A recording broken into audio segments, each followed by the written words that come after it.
আজকে সেরা 25 সিরিজের 3 কন্যা স্পেশাল এপিসোড। আমি এখানে 3জন লেখিকাকে নিয়ে কথা বলবো এবং যাদের লেখা পড়ে আমার মনে হয়েছে হ্যাঁ এরা বর্তমানকালে বাংলা সাহিত্যের গতিপথ বদলের ক্ষেত্রে অনেকটা অগ্রণী ভূমিকা নিয়েছেন।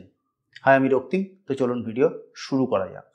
প্রথম যার কথা বলবো তিনি লেখিকা অর্পিতা সরকার। আমি প্রতিটা লেখিকার কারণগুলো একটু ব্যাখ্যা করতে করতে যাব।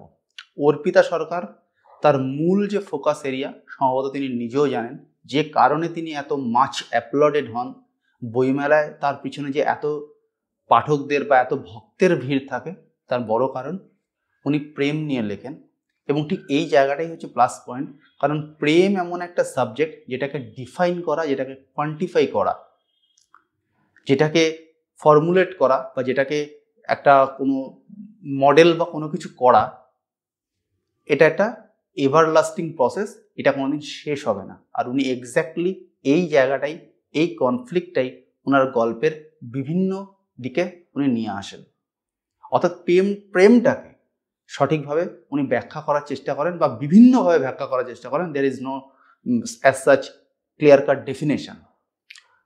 এবং তার সঙ্গে সঙ্গে যেটা হয়, উনার যতটুকু আমি পড়েছি, উনার লেখার মধ্যে একটা মহিলা চরিত্র বা নায়িকা চরিত্র, সেটাকে অনেক বেশি উনি এমফাসাইজ করেন এবং অনেক বেশি এমফাসাইজ করার ফলে সেই ধরনের চরিত্র যারা পছন্দ করে তারা উনার ফ্যান ধীরে ধীরে হয়ে ওঠেন।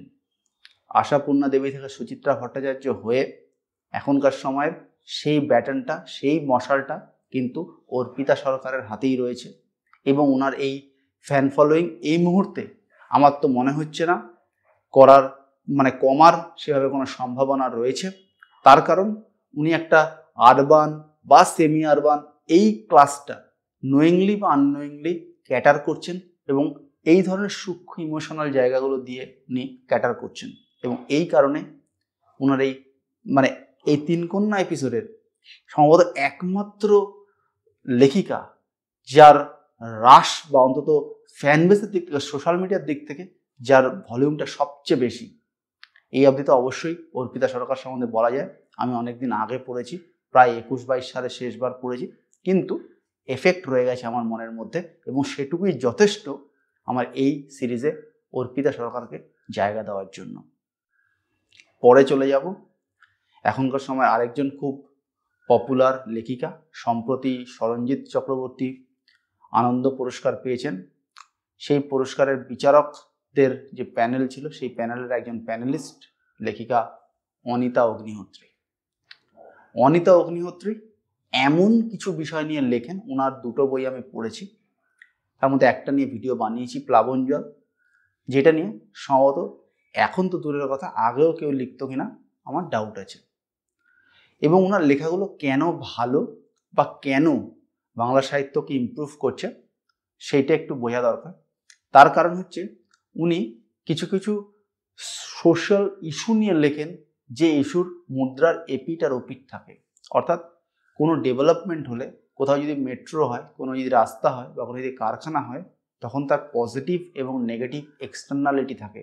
অর্থাৎ কারখানা যেমন বহু মানুষের কর্মসংস্থান করতে পারে, একটা আর্থসামাজিক উন্নয়ন করতে পারে, পাশাপাশি কারখানা কালো ধোঁয়া ছেড়ে পরিবেশের ক্ষতিও করতে পারে, কিছু মানুষের বা একটা অঞ্চলের মানুষের জীবন দুর্বিষহ করতে পারে। যখন সরকার কোনো প্রজেক্ট করে, কোনো ড্যাম বা কোনো রাস্তা, তখন সরকার এই পজিটিভ দিকটাকে সবসময় হাইলাইট করে আর নেগেটিভ দিকটাকে একটু চেপে যাওয়ার চেষ্টা করে। এটা আমরা দেখেছি এবং এটার মধ্যে খুব খারাপ কিছু আমি দেখতে পাচ্ছি না, কারণ সেটা না হলে কোনো ডেভেলপমেন্ট হবে না।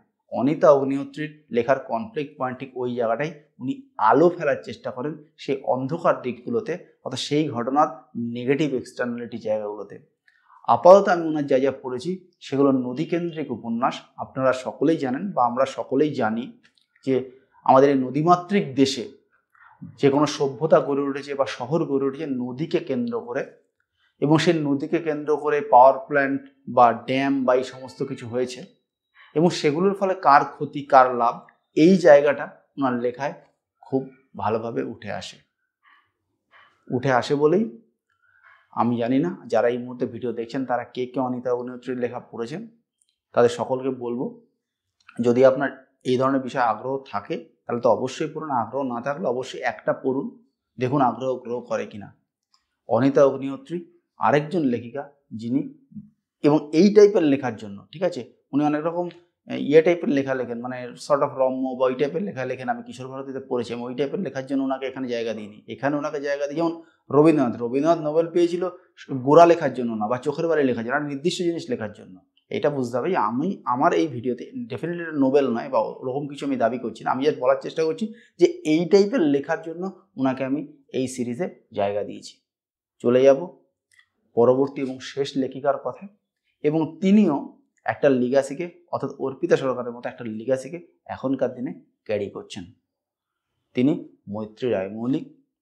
নারায়ণ সান্যালের যে লিগাসি, বিভিন্ন বিজ্ঞানের ইতিহাস বা শিল্পের ইতিহাস, সেগুলোকে সাহিত্যের পাতায় নিয়ে আসছেন, উপন্যাসের পাতায় নিয়ে আসছেন এখনকার সময় মৈত্রী রায় মৌলিক।